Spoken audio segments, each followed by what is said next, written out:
के क्रिया कहहियो जानू हमारो के दिन गुजार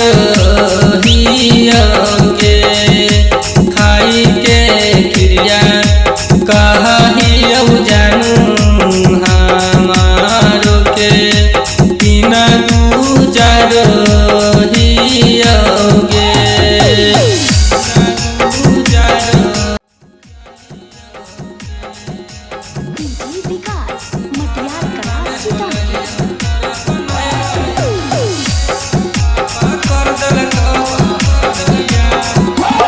घरा में बोलैया तोरा बनैबो अपन में हरिया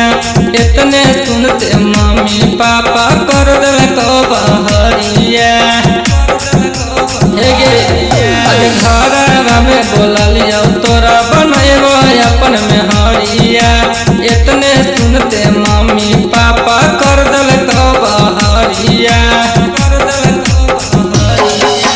तोरे याद में जानू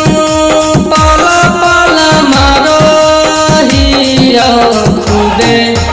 हम हरहियोगे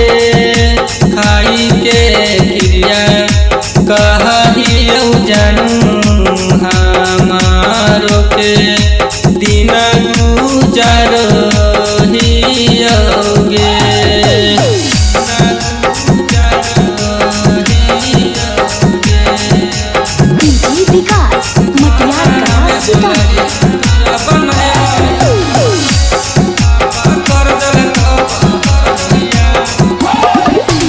तोरे में बसौ जानू हमारा पराना गे तू ही नहीं मिला में तो दे देबौ जान गे